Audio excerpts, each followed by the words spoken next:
Enter. Okay, here we go. We're ready. Yeah. Apologies for not being punctual to get logged in, go live on Facebook, record, add everybody in. It's like a 3-minute process, but we made It it. is. We're here. Your background looks really good, Tyler. You'll be proud of the podcast room that Adam and I are working on at his office. I am We got excited to see we got that. lights up in the background today from the floor and a TV for the logo. We're moving along. Just it is all about the background. If Yes, it you have a is back all if you don't have a good background, you're nothing. That's really the only tip there is for any social media content. It's very all true. about the aesthetic, right? That's right. Well, thank you guys for being on today. Really excited. This year, I am on like a mission and a quest to build my businesses more through social media. And I've worked with Tyler. Tyler and I have worked together now. We were trying to remember. I think it's 7 years. He thought it was 6 years, but it's something. It's It's, something like that. yeah, very long. Yeah. It's been a minute.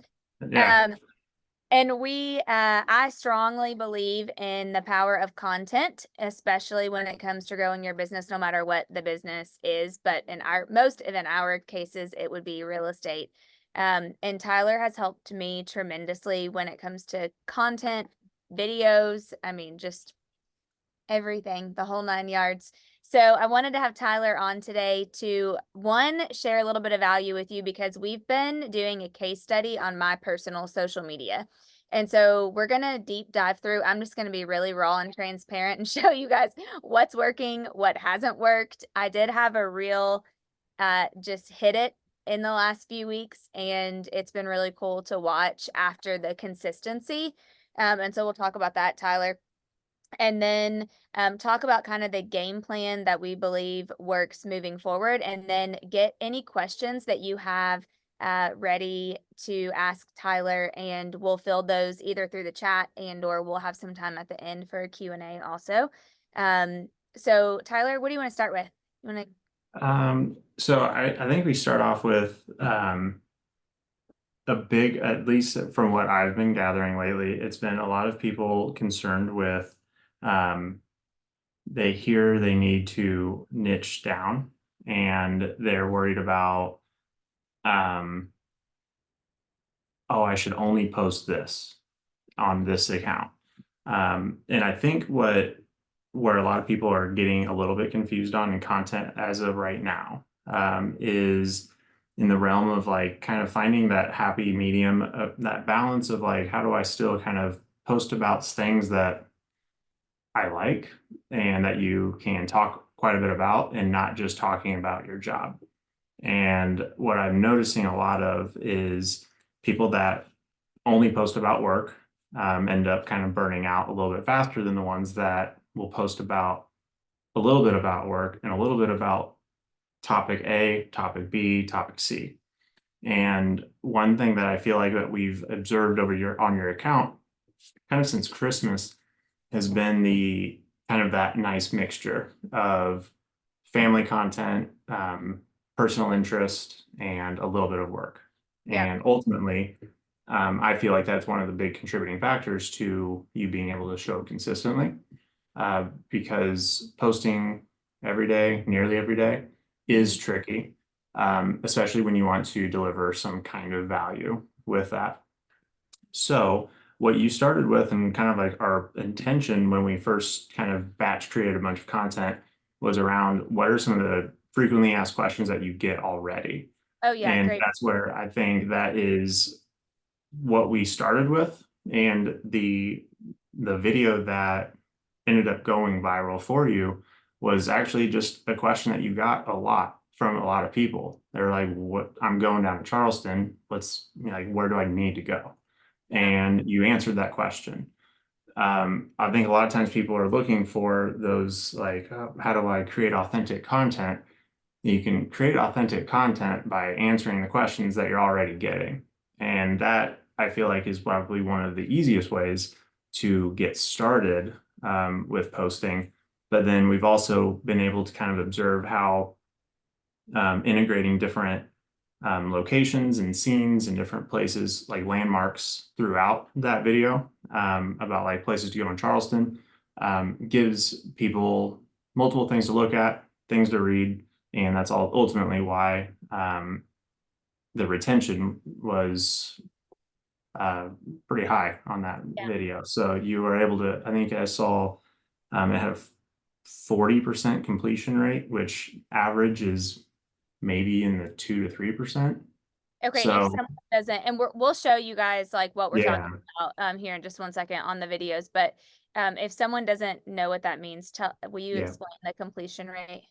yep. So one thing that the algorithm um, will kind of tell if a video is providing any value or not, is if the video gets replayed or if there is a higher completion rate. So that people watch the video from the beginning to the end. That's why you'll see a lot of videos like trending audio sounds will be really short and about maybe up to 10 seconds.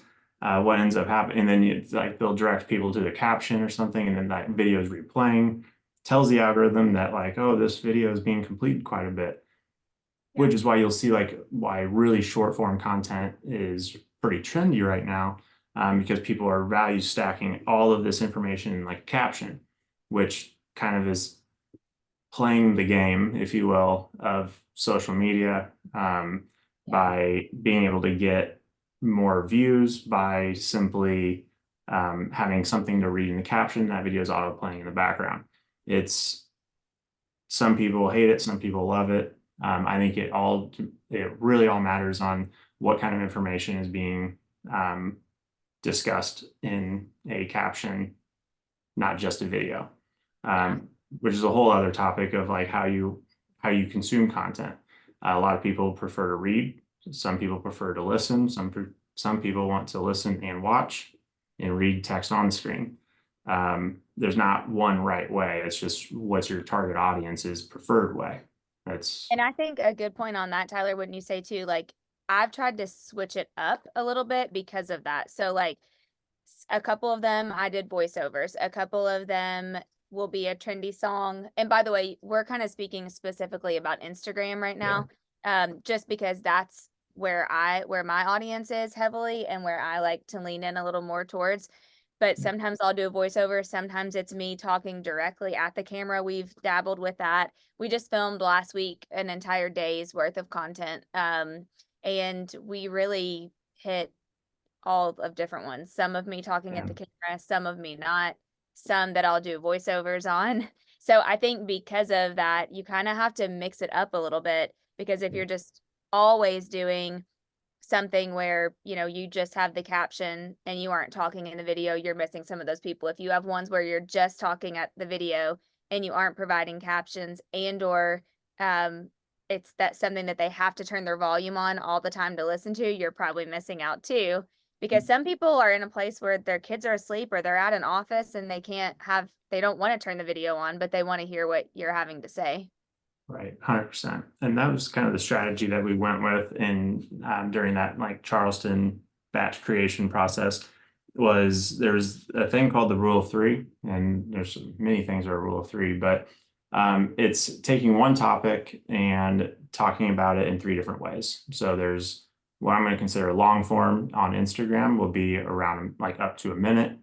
Medium will be that like 10 to 30 seconds, and short form will be that 0 to 10 seconds. And so what that means is you're going to have some videos that are just simply going to be longer, like Get this one that electric live and activated. Muted. Muted it. were, and um, so being able, and so it's kind of a simple way to go about like a framework of content. So whether you want to talk about one subject multiple times or not, that's kind of it'd be like a nice way to take one idea and talk about it three different ways instead of, okay, I need to come up with all these multiple pieces of content and all these different topics and all these different things. It's like, we'll just take one idea and talk about it in three different ways that kind of caters to different learning styles. And then it's okay to be kind of repeating yourself, because if you jump on social media, you're probably going to forget what you just saw after you scroll for a couple of minutes, which is why it's okay to talk about the same subject multiple times.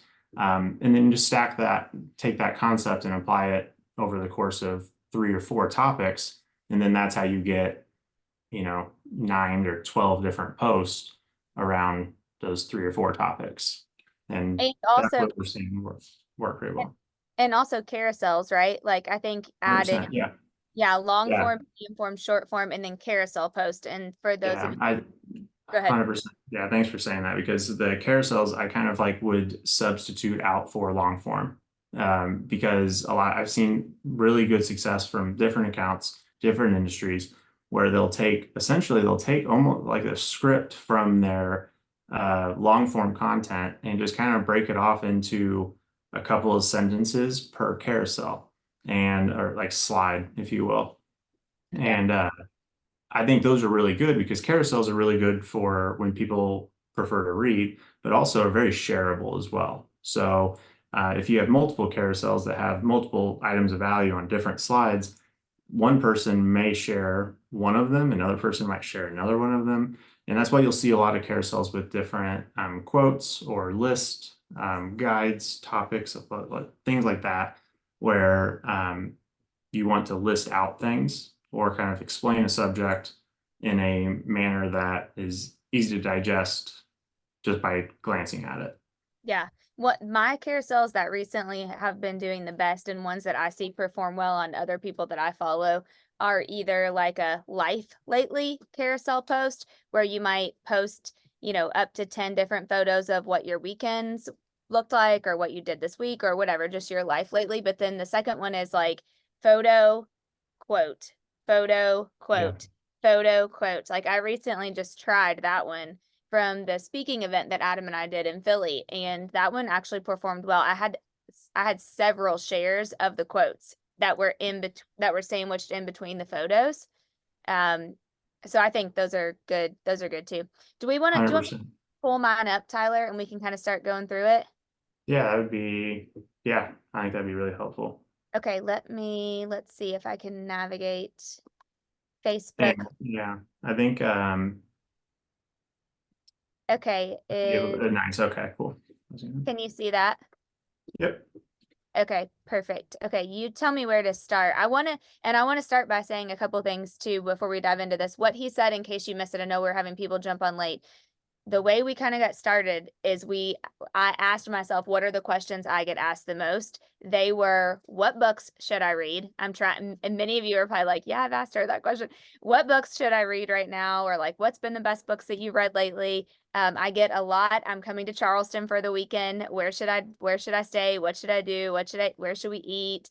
I got a lot on leadership, just like I'm wanting to up my leadership game, or what are your best tips for leadership?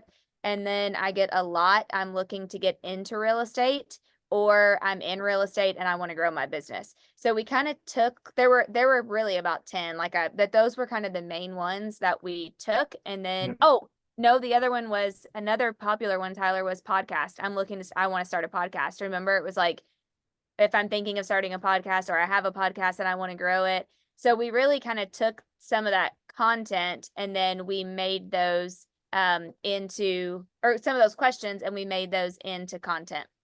The Yeah. one, oh, go ahead, Tyler.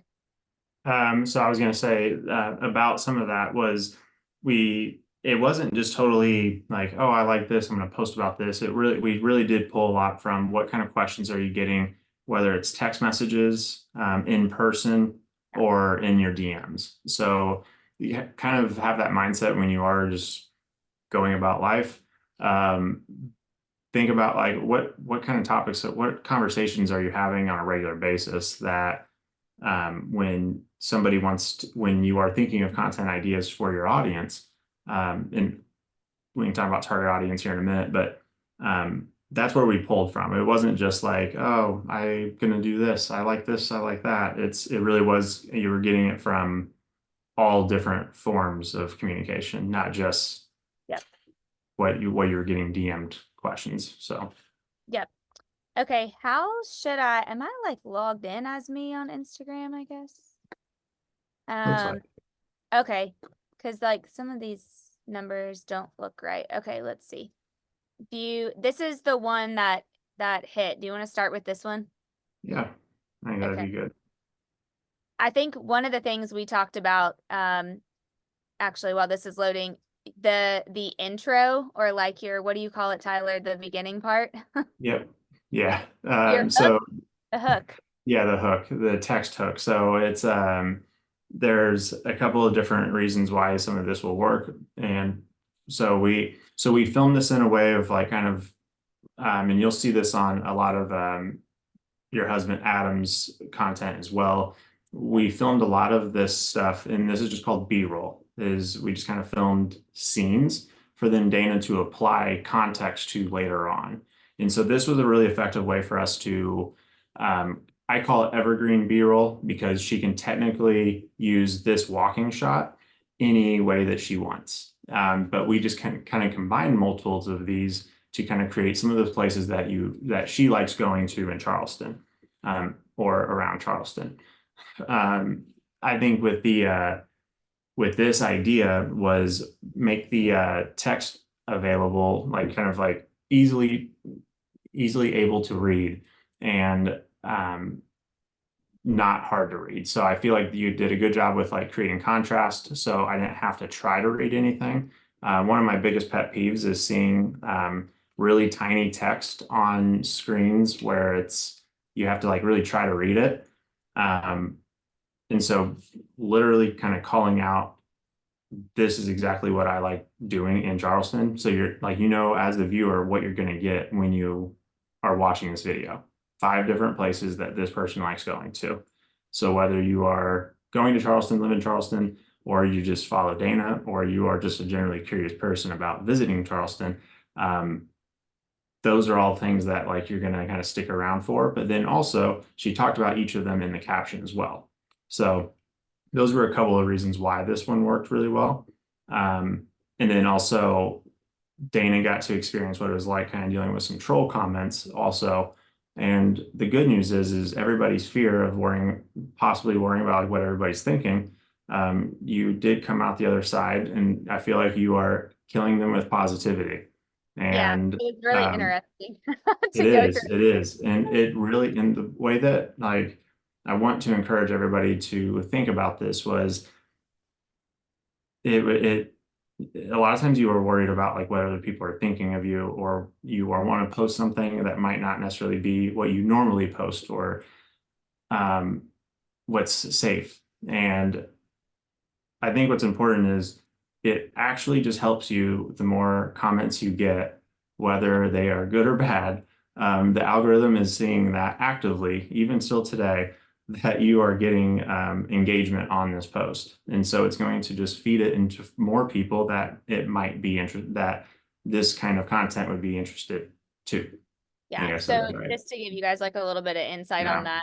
Sorry, I don't know why it's not loading the results, so I'm trying to I'm gonna airdrop yeah, them, screenshot and airdrop them. But when that video, the 5 places, by the way, and the reason why I want to share this is because since I'm not licensed in South Carolina, and I have gotten 4 real estate referrals sent for for the Charleston area since posting this video, which is ironic. So this for me, for everybody watching who is a realtor, I mean, this is the stuff that if you were doing in your city, it will hit, like they will pop off once you're consistent with it. So in this one, you can see it's been played now over 246,000 times. It was saved 1,587 times, which like my highest save before this video was like 40, maybe something, or whatever my books of the year was. It was shared 2,100 times. Those are the 2 metrics, right, Tyler, that we really want to watch: the number of saves and the number of shares, because that's what's continuing to bump you up in the algorithms. Yeah, it's great to get comments and likes and views, but the saves and the shares are the things that make Instagram continue to keep you rolling and rolling. Like this video was posted on January 12th, and I'm still getting new followers every single day from the reel because it tells you. So just since January the 6th, when this went, oh wait, that's the one that I forgot to put up. just since January the 6th, when this one was posted, well, actually, it's more than that because it was posted before that, but I received 1,313 new followers at 89 unfollows, which is pretty good, honestly. I'm just quickly on the path to 10,000 because that's when you can start charging and doing some things, I think, right, from everything that I read. But it's been nuts to just watch like the quick growth of the followers since the consistency of all the other videos. Like my average views on Reels were like between 2,000 and 6,000 views, depending on which one it was. And then just since this one popped, two more have popped. So it's like continuing to go up. Tyler, anything you would add on that, and specifically on the saves and shares? Yeah, so with saves and shares, it's one of like the units that I'm always paying attention to because the algorithm be an algorithm sometimes, and like sometimes things will pop off where you're like, why did this work and the others didn't? But where I like to gauge and that can be like with views, and then sometimes comments can be bot comments or just random things that, yeah. Saves and shares though are human behavior. So humans are doing that action.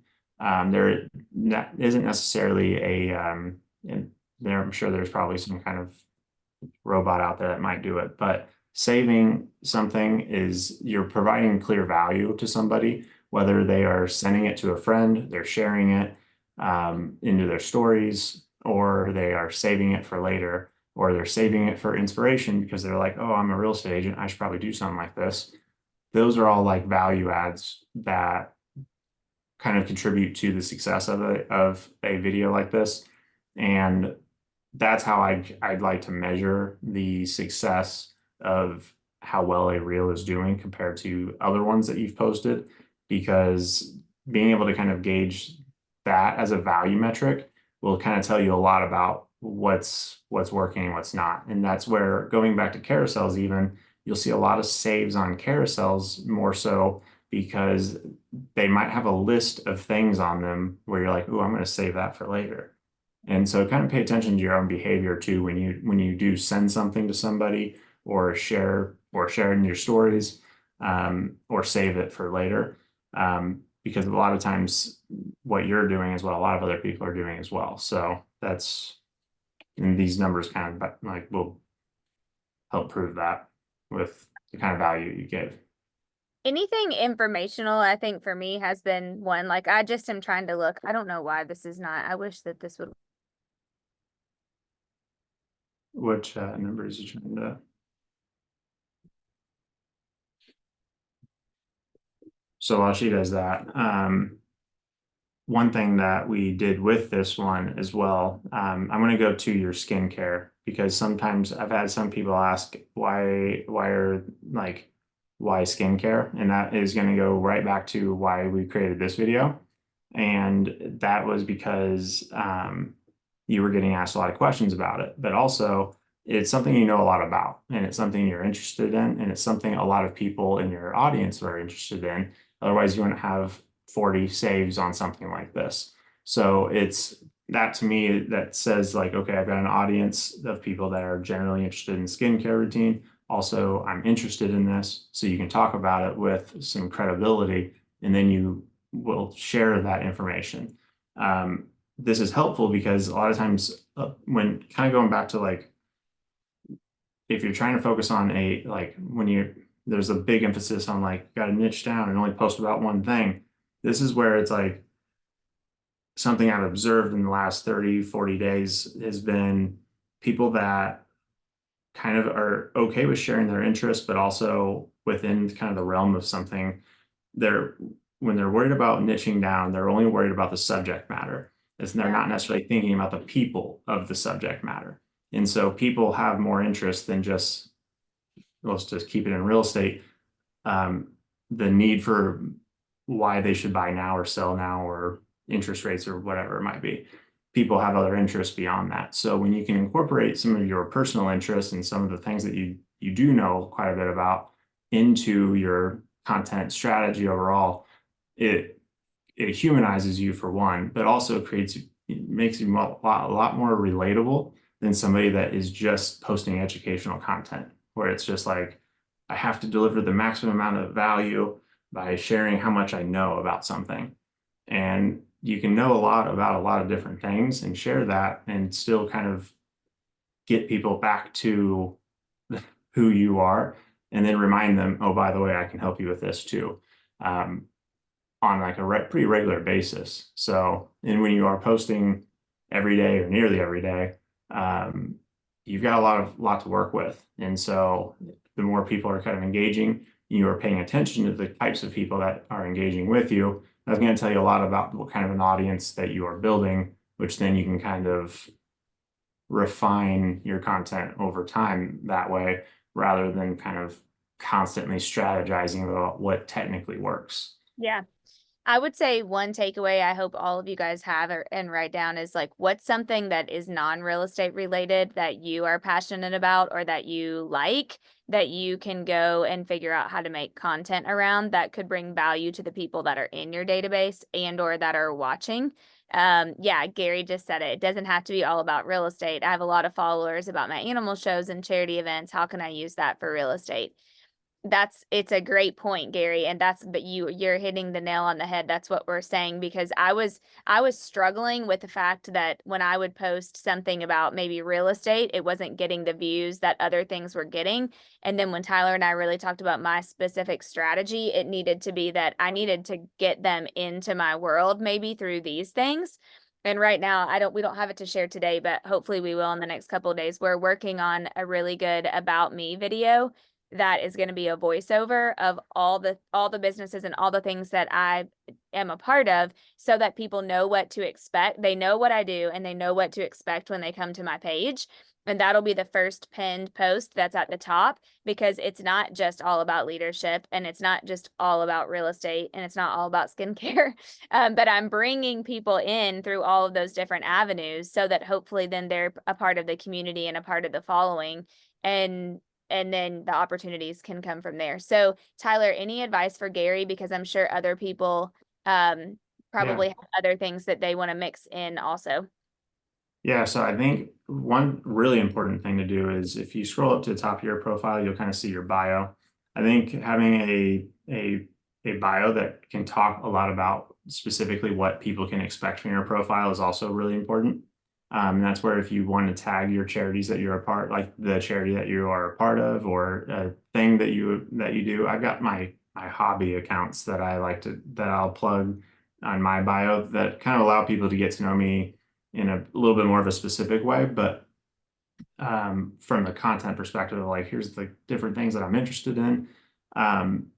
But to circle back to like how you can incorporate that into your content strategy, it's going to kind of vary for different things. So if you have a animal show,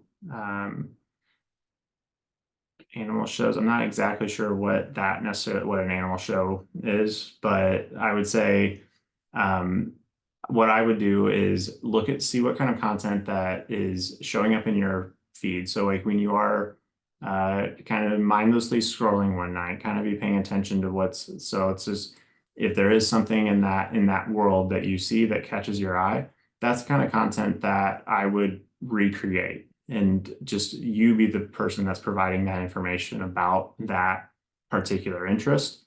I wish I could give you like a really specific answer around this, but like, okay, so in real estate, I've seen people do, let me think here. I've seen people do stuff with animal shelters before, where they will tie in different animal shelters because it's like, let's help find this animal a home, and they play a real estate twist into that. But by just kind of think about it, like every 3 posts you're going to post about the animal show world, or this interest that you have. And then take that rule of 3 idea that I was talking about earlier, and you're going to maybe make a carousel post about it, of like, here's what I've learned from being able to do this. Always just Show them what a you've carousel. learned. I'm going to show them. Here's an Yeah. example of a carousel post, just in case. So this Thank one you. was the Yeah. one I sandwiched with a photo. Sorry, I'm getting like feedback from my thing over here. A photo. Oh, shoot. Nope. I knew that was going to do that. Hold on. How do I click? Oh, there we go. Okay. Photo, quote, photo, quote, photo, quote. I think that's all there was. Yeah. So that would be an example of a carousel, just so for any of you guys that don't know. And then sometimes like our training posts that we do, I mean, those are carousels, just different ones that you can swipe through. Yeah, so you can take like a couple of photos from like that event that you were at and then kind of share some of those. And then kind of talk about in the caption itself, talk about some of the lessons learned or things that you observed from that. I hope that kind of provides some things. I saw another question too about bringing followers from one platform to another. I think one of the easiest ways to do that is by posting different things on different platforms. So not just resharing the exact same thing on your TikTok account as your Instagram account, giving people something specifically to look at on that account and drawing attention to it is a good way to bring people from one platform to another. Otherwise, if they're just gonna probably see the exact same thing from one to another, there's really not a lot of incentive to even check out your certain account. So that would be my advice for getting people to kind of shift over. A random thing I forgot to tell you guys too that I get a ton of comments and feedback on besides the books are like dinners and healthy recipes and easy things like that. Sarah, I know me and Sarah send healthy snacks back and forth all the time to each other. And so I think you just have to really think about some of those things outside of just you and your real estate business that you could provide value on that would draw people into you. And then, you know, every fourth post or Tyler, whatever you think, but where then you're bringing back in some sort of real estate business part. I was trying to find like this last week in the region for me was just nuts. And so I tried to take that as an opportunity to do a carousel post and kind of talk about each place and just what we did and, you know, what we did throughout the week. And that gives a big thing on those is that gives the people, when you're tagging those people, the opportunity to go share those. So every time you can get someone to share your content, you're just reaching their audience also. So not just your audience, but theirs. So the more that you can do that is huge. Tyler, we played a little bit around with hashtags. Do you want to touch on hashtags? Because we felt like that could be another reason why that Charleston one popped. Yeah. So I think one thing with hashtags that you could, to keep it simple, is to be pretty specific with the hashtags that you're going after. Just using very generic ones like let's just say let me just click to see what we used in this. And So like just in my world, I'll see a lot of when realtors will post stuff, they'll just post like hashtag realtors or something. You want to kind of do Charleston real estate or Charleston, like put location, try to be location based around it, because if somebody is searching something in Instagram, these hashtags will kind of help pull it up. I know I usually recommend like between like 5 and 7 pretty specific ones. I do. So like my only thing with like Dana was like she's had like just Charleston on one, but then she went on and to put the specifics of the locations. That I feel like is kind of like where you want to get geographical with your hashtags, and then be able to put like the subject or the details in it. So once again, you can also do a lot of good research for content this way by just searching a hashtag and kind of seeing what comes up and then seeing how many times it's being used and whatnot. So keeping your hashtags pretty specific, I think, would be an easy way to do that is by keeping it location based and then industry based and then like maybe tool based. So like if you're using a specific mouse or so, like you could like, I would not use a hashtag mouse, but I would like a Logitech MX Master 2, something that somebody might search is a better chance of it coming up. So be specific, but don't be too vague with it. Yeah. So I think that kind of and Tyler, also on the hashtags, like I went and looked at really, really top performing influencers in the Charleston area and basically took their hashtags and copied and pasted those. So you Yeah. can go look in your local areas and or whatever the subject is that you're posting and see what other people are posting. I think another great thing, and we kind of talked about this and it goes with the hashtags a little bit, but in the 5 places, like every one of us could go to our city where we sell real estate and say, these are my 5 favorite restaurants. It's you guys, it's exactly what Kim Pozek has done and did. I think that's almost how he got started. But tagging those places and then hashtagging their names or, whatever that looks like that is the easiest thing. I'm laughing because we got a text that you have to have a Tyler, talk about how but well, first of all, 2 things. One, I do think professional content is different than iPhone content 100%. However, there's a time and a place where, I had to do my own content for a long time, yet I realized the investment in professional content. And now I feel like I feel like there's just a huge difference. Although, I do think, and you talked about this, Tyler, I think there has to be like that authenticity piece because we laughed because after the Charleston one hit, which obviously was very professional content made by Tyler, I just did one in my kitchen of things that I found at an antique store. And it's at like almost 30,000 views and it's had a lot of saves. Although people are commenting saying, how much is this cake stand? How much are you selling? And I'm like, it's not for sale. Like, this is just stuff that I found that I just bought. I had another girl message me this morning saying, I collect the certain kind of glass from the first one that you pulled out. Like, what price would you sell it for? I'm like, it's not for sale. But the interesting thing is that was just me on the iPhone. So if you can do even a mixture, like not, Yeah. would you say, Tyler, like not everything has to be professional content? No, TikTok has proven that for sure. So I would, gosh, funny comments rolling in. So with phone content, yes, you can definitely use it. I shot all of the stuff from the last I Love Coaching Summit on my phone just to prove that it could be done and how it could be done. And so you could look at some of that content highlights that we shot from that and edited it all on my phone as well. So I think there is a lot of really big benefits to the convenience factor of using your phone, and they are really good. I'm very pro phone, especially when you're just starting out, because you want to record yourself at least before you hire a videographer, because you want to at least kind of pick up on the things about like the way you say things, the way that you present yourself, and the ways that you set your things up. There's so many little things that you don't realize until you hit record and then rewatch the video that you just recorded. But I always recommend starting there because you can hire somebody like me to come and record you. But if you're not used to even seeing yourself on video, it's going to be kind of shocking.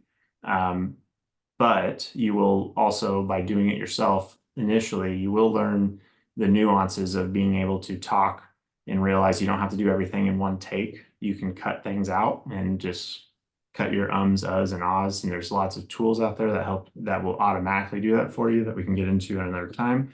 But there's enough tools, good lighting, affordable options to start on your phone. And one thing that everybody can do is include yourself in a opening shot, like we did with Dana walking in and sitting on that bench.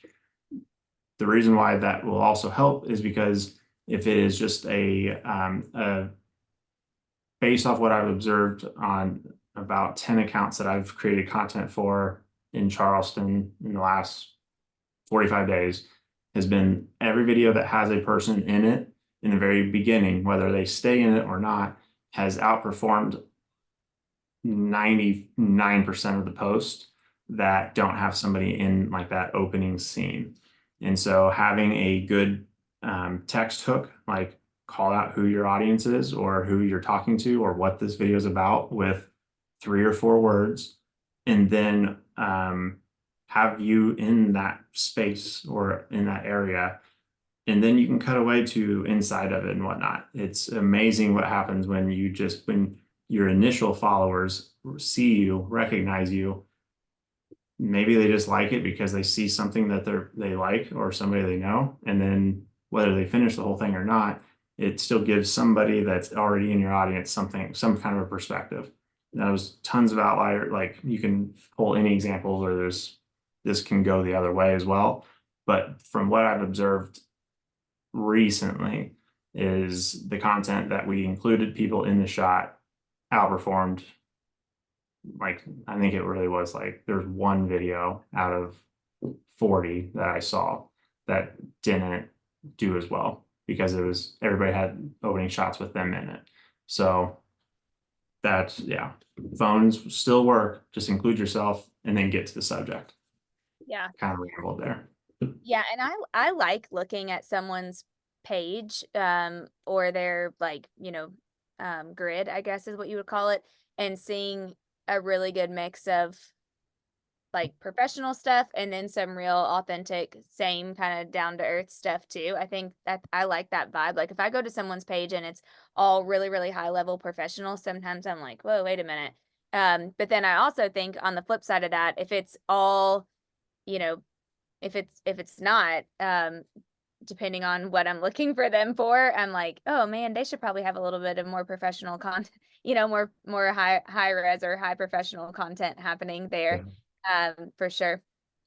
Having large text on the thumbnails is really, really important because that's what will tell somebody when they arrive on your Instagram page at a glance, and just kind of go to your own profile and try this out.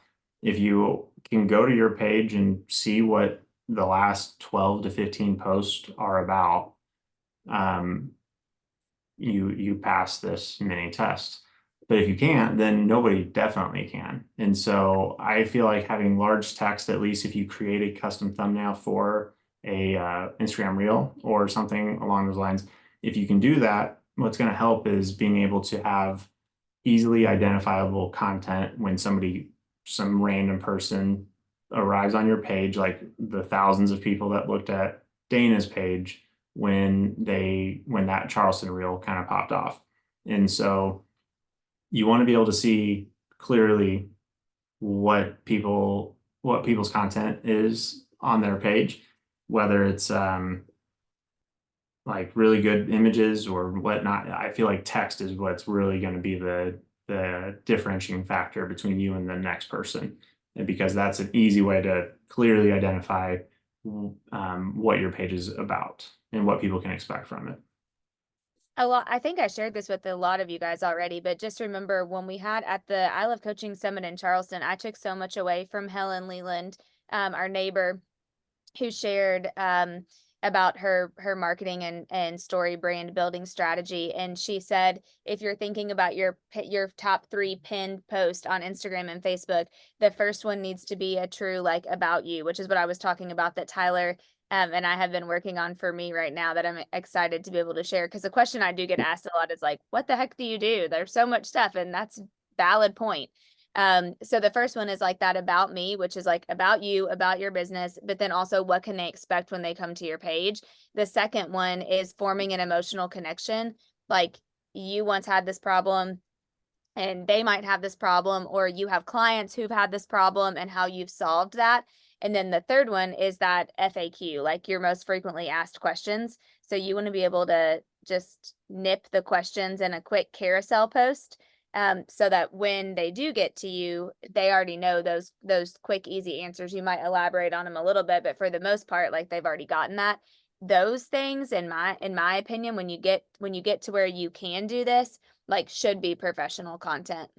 You're about me, and we've tried to come up with solutions at our offices to make that easy for you guys to do. But I think to me, like those are some of the things that if you're going to pick and choose between what's going to be professional versus what's not, you would want to be. Adam's was great that you made for Adam, his about me, which is his first pin post. It was one of the best ones I've seen. And it was just to the point, quick, concise, good voiceover. And it was really great. So you guys can watch that too. But Any Tyler, anything else you think is really actually shoot, we got 2 questions. Hold on. I have a video that went viral in December on TikTok. Do you think it would be weird to post it in Instagram now that it's about outdoor Christmas decorations? I would post it in July because Oh, Christmas is great July. idea. Yeah, just do the opposite. I think that would be a fun way to like halfway through. So whenever the exact halfway point is, start a countdown to Christmas. That's a good way to. My brother has a roofing company here in town, and I've been slowly kind of gathering old content and new content, and we've got a lot of like summer hot roofing content that on our next really cold day I've got lined up to start doing um, winter content in the summer content in the winter, just to like Yeah. throw people off a little bit. Because when it's 95 and humid out and people see snow, it's just gonna like, whoa, not used to seeing that right now. So um, yeah, try the opposite basically approach. Wow, 2.3 million views. That's great. That Jonathan, is awesome. that's a great idea. That's a great idea to post that in July. Good thinking, Tyler. Christmas in July. Love it. What's the best way to schedule posts? How much time would you say should be invested in creating and posting these posts? Huh, great question.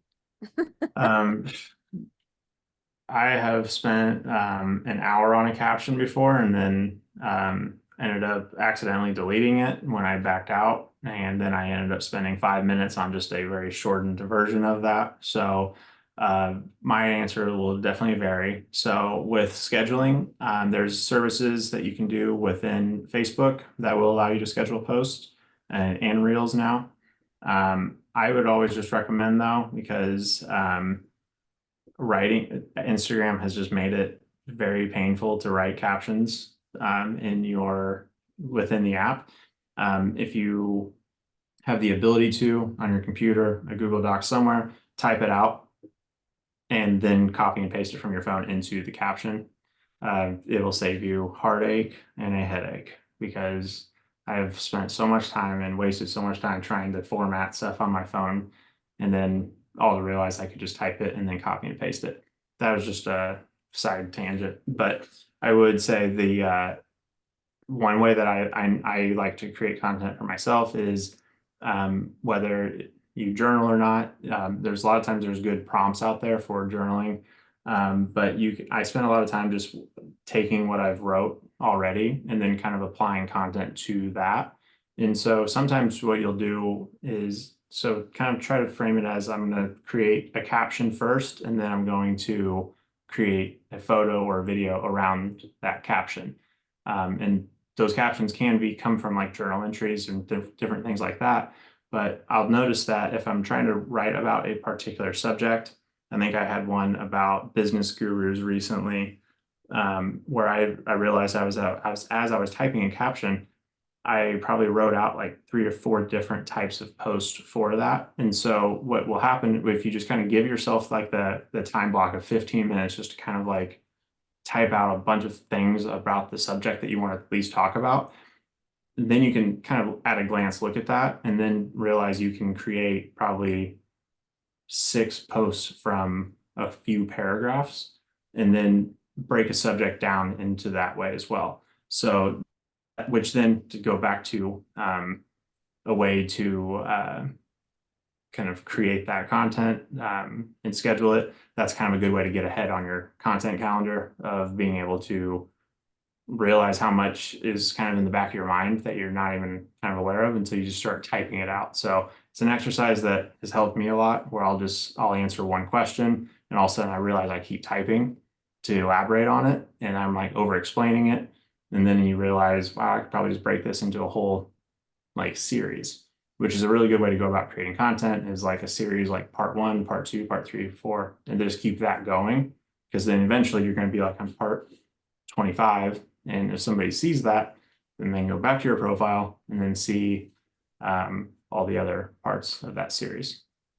Tyler, you just reminded me too. I think is the Super Bowl this weekend. I got to get my athlete leadership, my sports I leadership. know Dana's got a couple of football jersey content pieces coming down the pipeline right now. I do. I know. I'm really excited about this.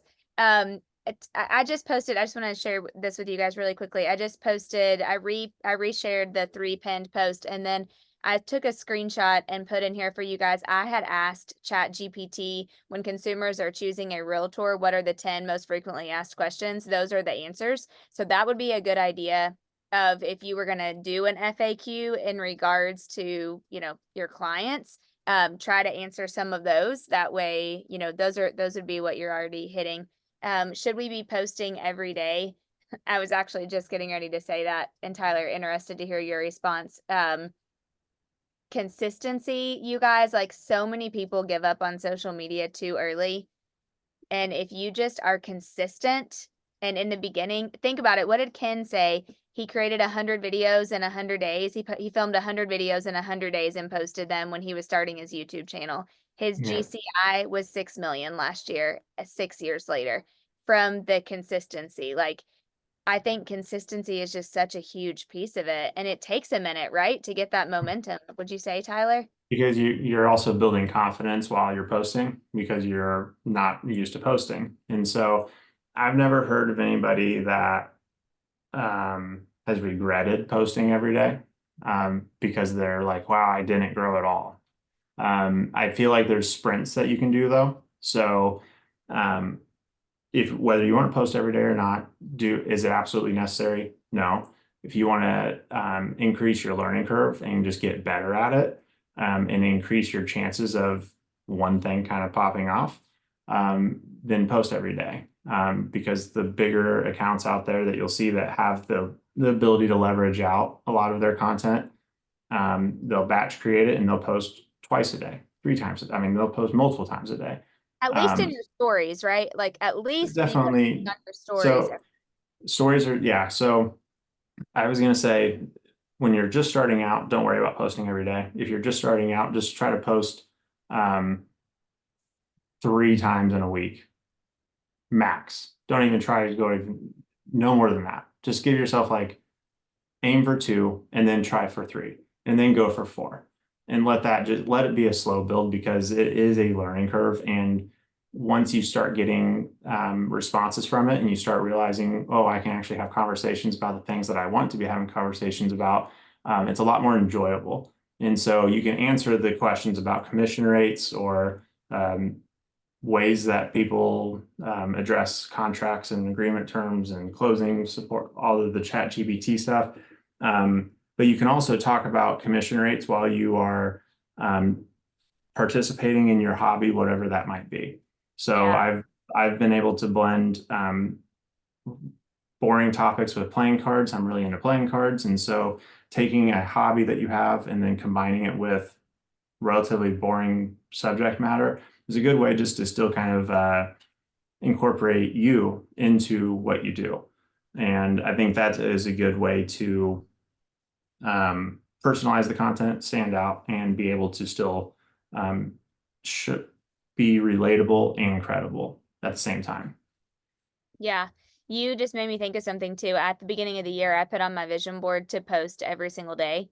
And I remember, like, the 2nd or 3rd week of January, I texted you one night and was like, oh my gosh, I don't have anything to post today.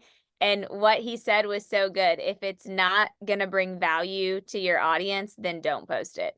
And then don't do the post. And I was like, that's good, because I think there is something to, like, post just to post. Yep. And that I would say, like, don't post every day. If you're just like throwing something up because you want to make a post for the day, don't do it. Like, make it to where, but stories, like, yeah, but I'm kind of OCD about what my grid looks like. So there's no, like, Adam yesterday, Adam's not on, so I'm going to tell a story on Adam. Adam yesterday said, I invited you to be a collaborator on 2 of my reels and you didn't accept, and it's hurting my algorithm. And I was like, first of all, Tyler, I don't know if that's true, that it's hurting your algorithm. So we'll ask an expert. And second of all of my grid is the same preset. Vibe. Yeah, it's the same vibe. It's the same color. And so I said, I didn't accept yours because I didn't want that to show up on my grid. And he was like, this is ridiculous. So That's awesome. that was our combo last night at dinner. That's But there is another part of that too that I was thinking about, and that's like, sometimes you'll see like I share Josh's stuff or Tyler's stuff or Adam's stuff or Caitlin's stuff or some like I do think get in the habit of like sharing some of your friends' stuff because it's it's for me it's like collaboration over competition, but just the more that you share other people's stuff, the more your stuff is going to show up and the more their stuff's going to show up. Like you're reaching their audiences. That's why those of you that are in the offices, we're always like tag the office so we can share it, and then it's like the reach gets so much bigger. Yeah. So there's something to that too. Yeah, I would say I'm not sure what source he has on if not accepting collaboration is hurting him or not, but it might be hurting his feelings though. So I'll let you work on that one. Very true. Very true. Okay, two quick questions. We have 2 minutes left. Should we still have a business account and a personal account? We kind of hit this with Andrew a few weeks ago too. Tyler, what's your take on that?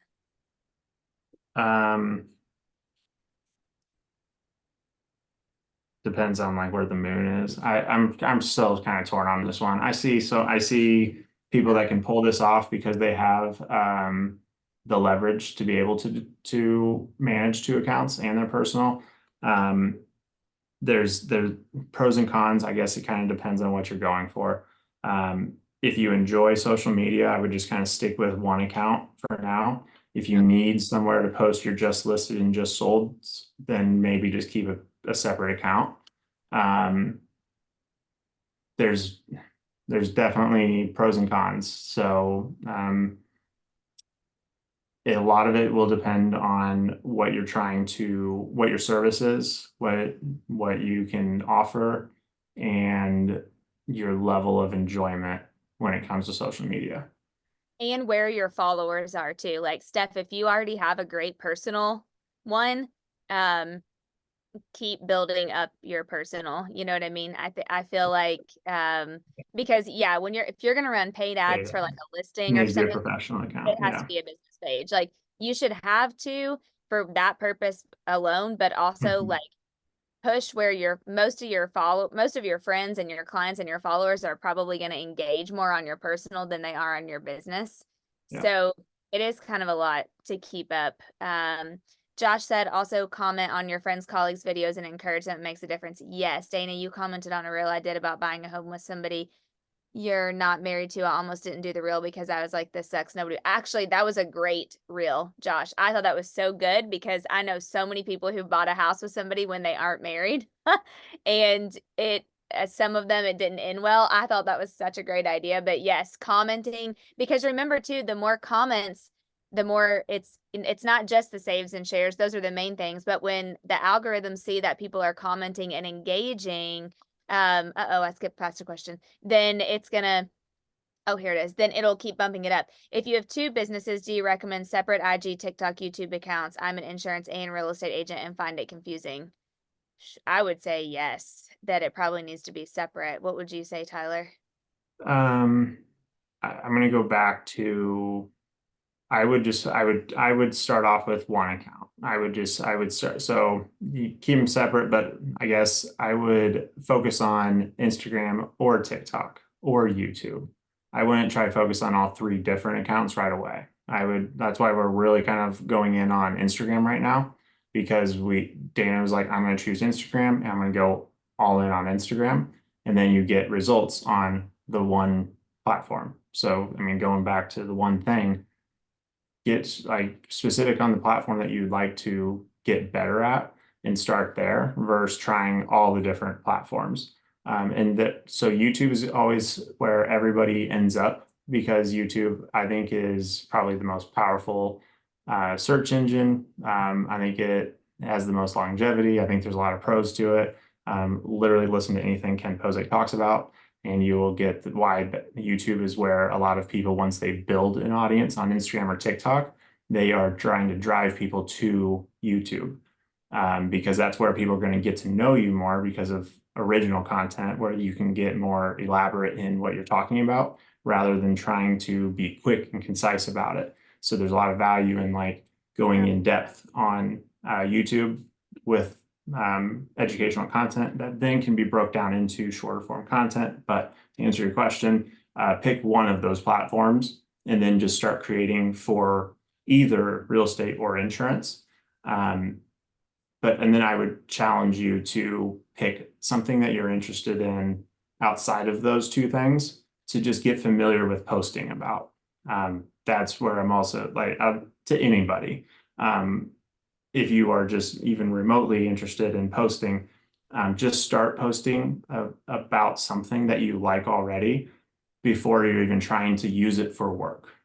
Because you're going to learn what you don't know, and you're going to learn what you like. You're going to learn what comes more natural. And so try for, like, today's action step is to create one video that is up to 60 seconds, create another video that about the same topic that is 30 seconds, and then try to take those two separate. You don't have to post these, just record them.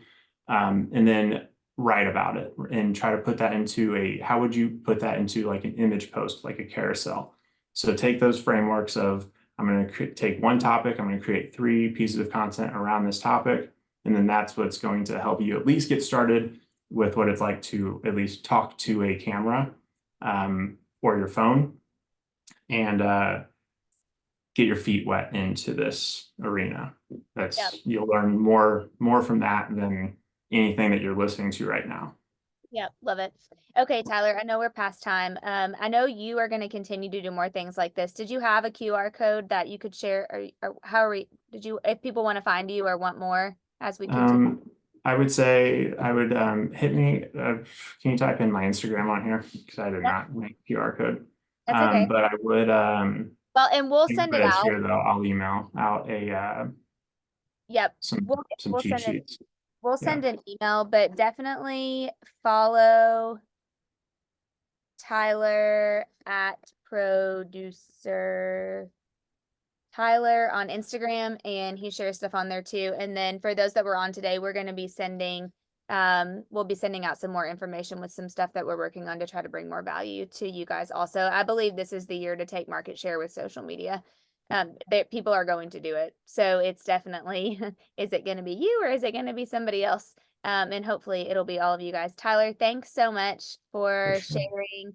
I know it's just, there's so much when you talk about social media and there's always so many questions, but if you guys today, if your takeaway can be, what questions do people ask you the most? What are some things that you are interested in that you can start mixing in with your real estate content? Could you go to your local city or area and do these are my 5 favorite restaurants. These are my 5 favorite places to shop. These are my 5 favorite, small businesses, whatever. Favorites can go a long way. Favorites go a long way, big time, and just being consistent with it. So thanks for being on. Hopefully you guys got some good value. Thank you, Tyler. And we'll see you guys next time. Have a great week. Bye. Bye.